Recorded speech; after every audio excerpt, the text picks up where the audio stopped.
On today's show, the Nets fall to the shorthanded Mavericks despite playing their entire rotation. Regardless of your views on tanking, this is a game that Brooklyn fans should be happy the team lost. I'll tell you why on today's episode of Locked On Nets.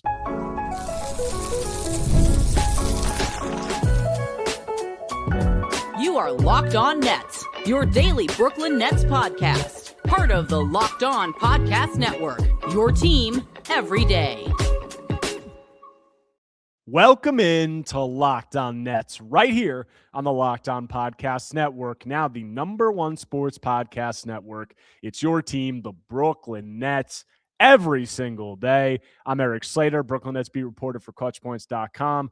Thank you for making me your first listen of the day. This show is 100% free on all those great platforms. And on today's episode, I'm going to be recapping Brooklyn's 123-114 loss to the Dallas Mavericks on Tuesday at Barclays Center. And this was a game where the Nets played their entire rotation, despite them having a tanking agenda, despite the Mavericks being down Cooper Flagg and some other players, and this seeming on its face like a very winnable game. The Nets play their rotation. And look, I'm not in the business of telling anybody how to fan. Some fans are pro-tank, some fans are anti-tank, some fans are rooting against the Nets, some fans are rooting for the Nets.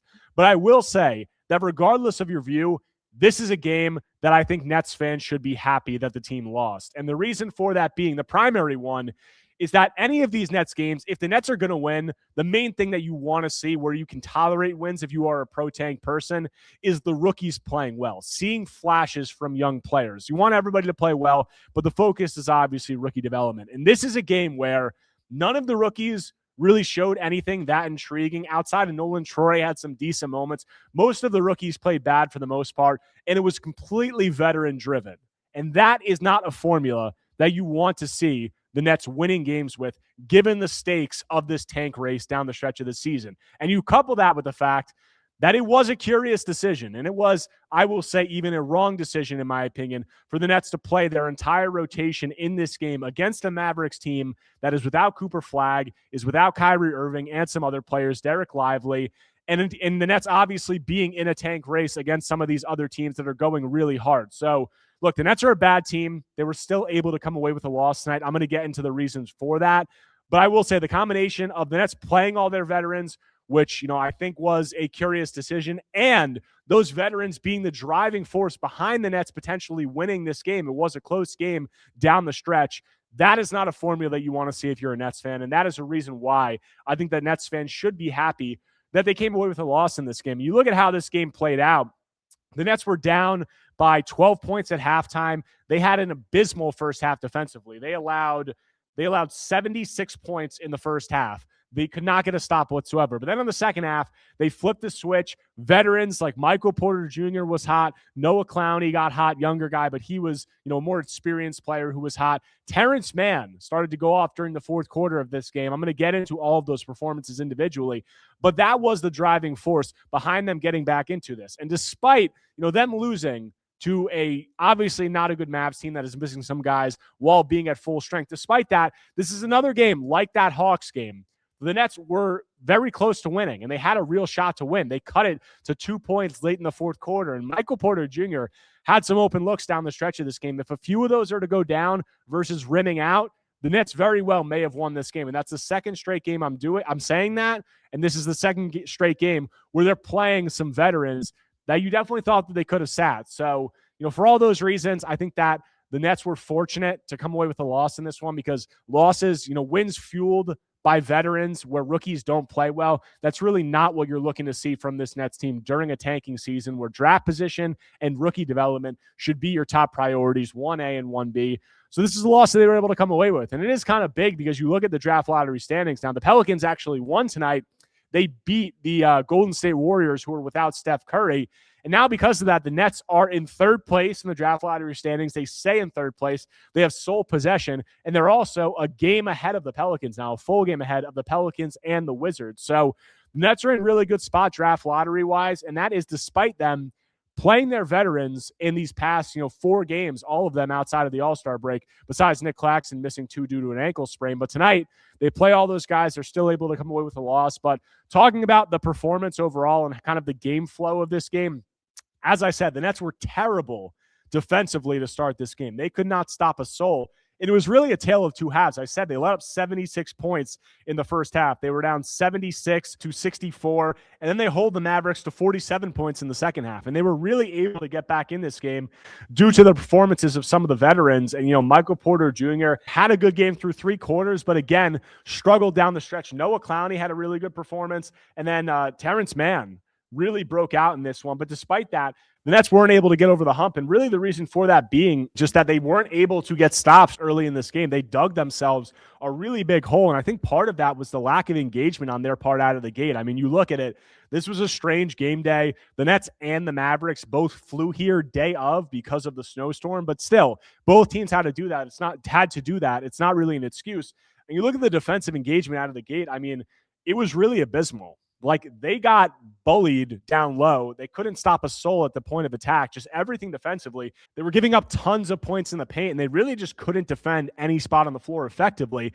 But then you look at it in the second half, and they start to really flip it around, and they only give up 47 points. So that's proof that they can do it if they lock in, and that really wasn't just shooting variance. Like, it wasn't just the Mavericks were really hot in the first half, and then they were really cool in the second half. It was a noticeable shift in defensive intensity from the Nets. So it was a tale of two halves. I think the Nets weren't engaged enough. But talking about some of the veteran performances that we got in this game, I don't want to hit on a couple out of the gate. Michael Porter Jr. and Noah Clowney, I think, were the most significant because those two guys were really the reason that the Nets were even close during the first half of this game. They kept the Nets in the game. You look at it, both of those guys are guys who have been slumping as of late. So to see them have some nice performances, some efficient performances, it's definitely nice to see, despite the Nets coming away with a loss. You look at Michael Porter Jr., he finishes with 26 points, no rebounds, which isn't great, but 3 assists, 1 turnover, 9 of 16 from the field, 2 of 6 from 3, 6 of 6 from the free throw line. And this was the second straight game that I think Michael Porter Jr. looked really good through 3 quarters. And it was good to see him kind of start to have, get some easier looks around the rim, be more efficient from 3 early on, similar to what we saw in that Atlanta game, but also similar to that Atlanta game and some other recent games. He was invisible down the stretch. I mean, he didn't score in the fourth quarter outside of some garbage time free throws in the final minute. He took 3 shots. I said the Nets had cut it to 2 points. They were within, going from down 15 points. They cut it to, within 6, 5, 4. And Michael Porter Jr. had 3 looks down the stretch of this game that were really good looks, some of the better looks that you're going to see from him. And he was not able to connect on them. And that's kind of been a story. I mean, I talked about it in my last 2 episodes. Michael Porter Jr. has been coming up short in the clutch this season, and that's the reason that the Nets have not been able to get over the hump in a lot of these games against other average to below average teams that are tight down the stretch. And that was the case again tonight. We talked to Michael Porter Jr. after the game, and he said that his shot feels really off these last 4 games, and that it's the worst that his shot has felt all season and in quite some time in terms of him just being out of rhythm and the ball not feeling good coming out of his hand. And why is that? He said that he didn't play the 2 games prior to the All-Star break. The Nets sat him in both of those games. And then he said that he didn't pick up a basketball during the All-Star break. And he said that he feels like he should have. And he feels like he's been a little bit out of rhythm because of that, not touching a ball, not really getting that work in with him not playing in those games due to injury prior to the All-Star break for an extended period. Like, you're talking like 10, 11 days that he really wasn't doing anything. And he said that he's felt rusty coming out. But despite that, excuses are excuses. And Michael Porter Jr. has come up short in terms of what he's done, in terms of clutch situations. And that's a big reason why the Nets were not able to come away with this win and several other wins. And you could say for a tanking purposes that's good, but, it does, I think, say something about his limitations as a shot creator. But despite that, good performance for MPJ through 3 quarters, second straight game. It did look like he's starting to somewhat break out of the slump that he had been in. But Michael Porter Jr. wasn't the only veteran who I thought had a good game and snapped out of some extended struggles in this one. Noah Clowney also did some really good things in this one. And Terrence Mann had one of his better performances of the year and nearly willed the Nets to a win that they really didn't need to get. So what did we see from those guys? I'll get into all that when I continue Locked On Nets after a quick break. Ever wanted to experience the NBA Finals live and in person? FanDuel is giving you the chance to turn that dream into reality with their NBA sweepstakes. Here's how it works. Use your profit boost on any NBA future, and you'll automatically be entered for a shot to win an NBA Finals trip for 2. That's right, flights, tickets, the whole experience. If you're already looking at the board and thinking about which team can make a deep run this postseason, this is the perfect time to lock in. You'll love futures this time of year, whether it's picking a team to win the championship or grab a conference title. It adds that extra layer of excitement to every game down the stretch. And now, not only can your pick cash, but it could also send you to the finals. Visit FanDuel.com to get started. Use your profit boost on an NBA future and get entered for your chance to win a trip to the finals. Play your game with FanDuel, the official sports betting partner of the NBA. Coming back from the break on today's Locked On Nets episode, talking about Brooklyn's loss to the Dallas Mavericks on Tuesday at Barclays Center. And I said, a game that I think Nets fans should be pleased was ultimately a loss because it was completely veteran-driven. The veterans played well. The rookies didn't. I'm going to get into both of those in this segment. I already touched on Michael Porter Jr., but Noah Clowney, third-year player, can't really call him a veteran, but a non-rookie, had a really good game in this one. I think that it was nice to see because Noah has been struggling in a big way. I tweeted out and I've talked about it on a recent pod. Over the past 30 or so games, a very extended sample size, Noah's been shooting like 27% from three. He'd been really struggling for an extended period, and Noah comes out in this one, and he has 22 points, 5 rebounds, 6 of 9 from the field, 4 of 5 from three, 6 of 10 from the free throw line. And it was nice to see Noah have a well-rounded, efficient performance, particularly the three-point shot, because that has been a big struggle for him as of late. And he came out in this one. He looked confident. He looked in rhythm. I mean, Noah always looks confident in terms of him being willing to take them. There really aren't many games where you see Noah be gun-shy from three. And I think a big part of that is the Nets coaching staff and the way that they've just drilled it into him, as well as the rest of the team, that if you're open from three, you have to take it. And Noah, whether they're going in or not going in, he takes them, and he does look like he has zero hesitation. And in this one, he got rewarded. He finally got it going from three. He was 4 of 5. He was also 1 of 3 on twos, so he missed some twos there, but 6 of 10 from the free throw line, getting to the free throw line 10 times. That's a positive, and that's something that we saw as a strength of Noah Clowney earlier in the season, and it had somewhat slowed down as of late, but he was able to get to the line. He was physical, driving to the basket. He was assertive, decisive. I think all of that was good, and you look at it, I mean, Noah's two-point aggressiveness, it's tailed off a little bit as of late, but for the most part, he's still been trying to get down the hill, and he's still been shooting over 50% from two through these recent struggles, which is a big improvement over last year where he shot around 41% on lower volume. So good performance from Noah Clowney, well-rounded performance, kept them in the game during the first half, and I think did some good things in the second half. And the other veteran who played well in this one was Terance Mann, who contributed big during the fourth quarter. The Nets were down 10 points or so in the fourth quarter when the second unit started out. And Terance Mann caught fire in the fourth quarter, and he brought it to within 2 points, I think. And he finishes with 17 points on 6 of 9 shooting from the field, 2 of 3 from three, 3 of 4 from the free throw line. He was a negative 13 on the night, but most of that was during the first half. During that fourth quarter, he really got the Nets back into the game. And, Terance, he's a guy who I don't talk about much on this podcast because he's a veteran guy and the focus is mostly on the rookies. And if not on the rookies, on, the guys who take the majority of the shots, like a Michael Porter Jr. or Nick Claxton or some of those other guys.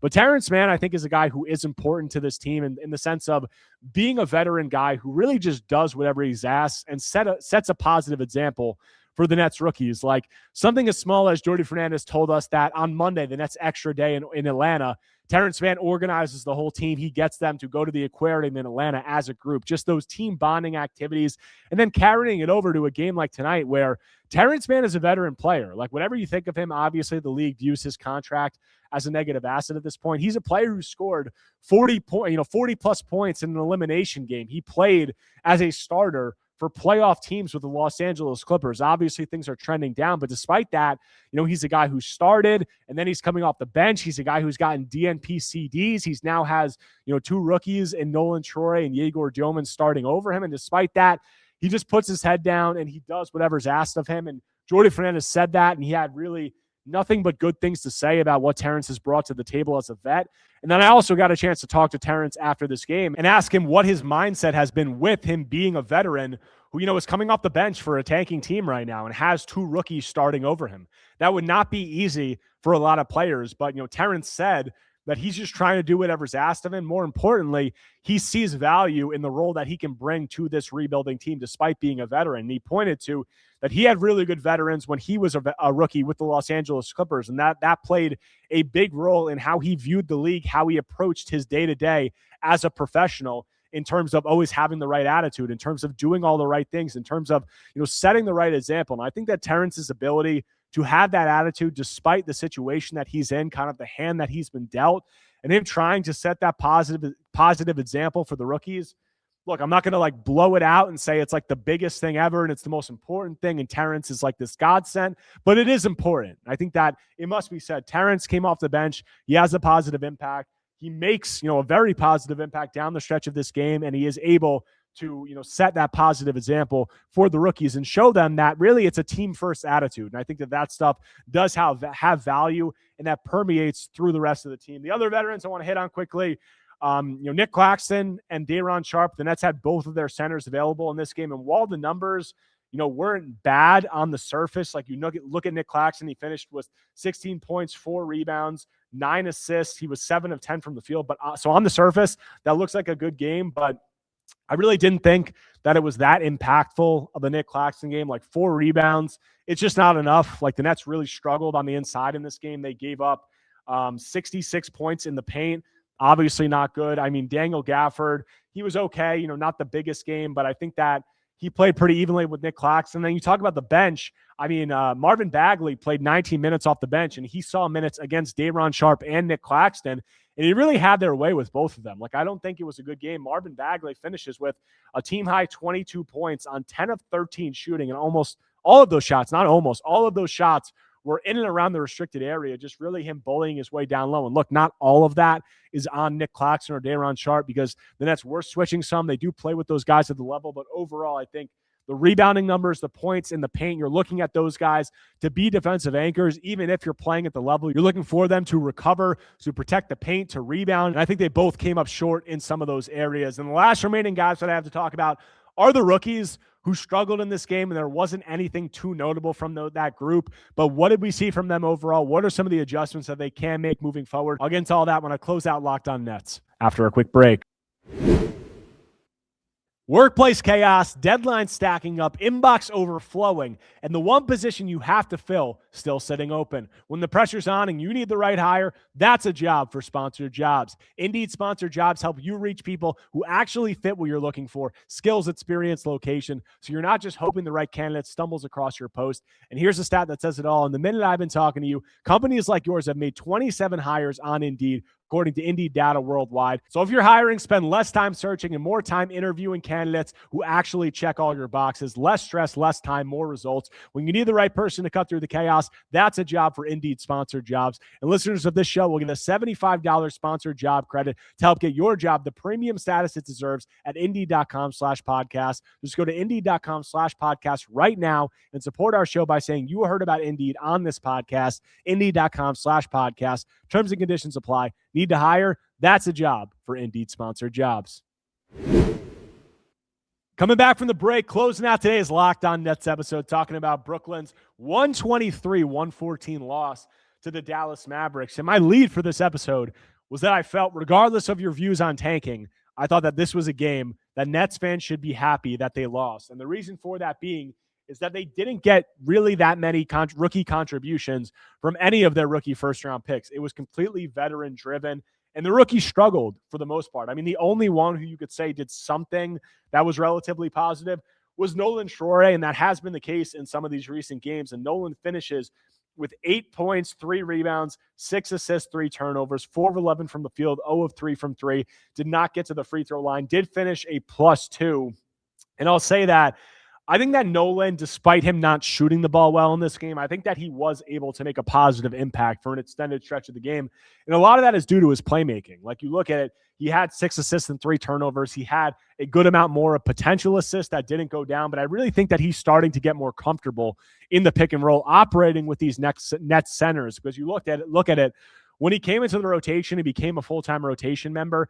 He didn't really look comfortable in terms of the timing on the pick and rolls and how he was operating with Nick Claxton and Day'Ron Sharpe. Like sometimes he would get downhill, he would get to the spots in the pick and roll, start probing, but he was really off in the timing. And I think that you're starting to see that get a little bit better. He's starting to connect on some of the lobs. So the playmaking was there, finding three-point shooters, driving and spraying, all of that.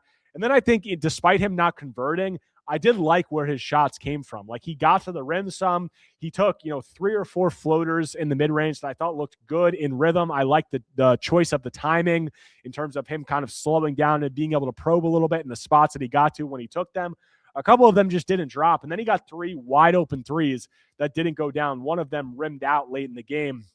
So the 3-point shooting, it's going to continue to be a question. I think Nolan's at like 32 or 33% from three, and that obviously was a question for him, as it is for all of these Nets rookies. But despite him only being 4 of 11 from the field, I thought that the playmaking continued to be a positive. I thought that I liked where his shots came from. If a few of those more bounce in and he's 6 of 11 or 7 of 11, it's a completely different story. So I don't think that it was a bad performance from Nolan Troy, but I don't think that it was his best one either. I thought that it was okay overall.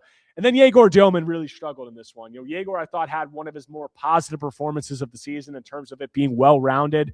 Through 3 quarters in Atlanta, he struggled down the stretch, obviously, as everyone did during that Hawks loss. But this was one of Yegor's worst performances of the season. He finishes with 3 points, 5 rebounds, 2 assists, no turnovers, but 1 of 7 from the field and 1 of 6 from 3. And this was one of those games where, I spoke about it in recent games that when the 3 isn't falling for Yegor, can he impact the game in other ways? And you started to see him do that in that Atlanta game. Like, you started to see him get down low. Like, he had a really nice physical drive to the basket in that game. He had a, kind of a drive, push off, step back, mid-range jumper that he hit. He had 3 cuts to the basket where he got open looks in that game, and he got layups off of them. And in this game, he really didn't do anything. I mean, he hit a big 3 down the stretch of this game that gave the Nets a chance after they had fallen behind by 8 points. I think he hit one to cut it to 5 after he was 0 of 5 from 3. So, that was a positive to see him be able to do that. But other than that, I mean, I said 1 of 7 from the field, 1 of 6 from 3, only 2 assists. He was a bystander for most of the game.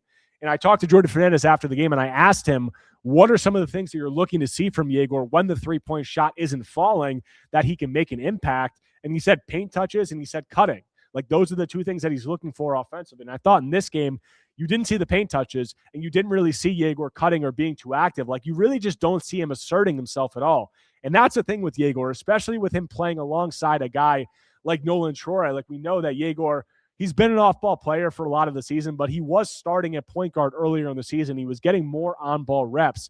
And now with Nolan Troy coming in, he's dominating the ball handling responsibilities. And that's okay, because I think that Yegor is going to spend a lot of time off the ball, as his career progresses. But still, you want him to develop on the ball. And part of that is him asserting himself and being able to do some things. Like, you just look at it throughout this game. I know that Yegor was struggling from 3, but, when he's struggling from 3, sometimes you just see him kind of lose any assertiveness whatsoever. And you see him when he gets the ball. If he's not open from 3 and he doesn't have a wide open look, he's passing out of it, and he's kind of just getting off the ball. And that's not what you want to see. You need to see some paint touches. You need to see him at least try. And we heard from Jordan Fernandez before the game.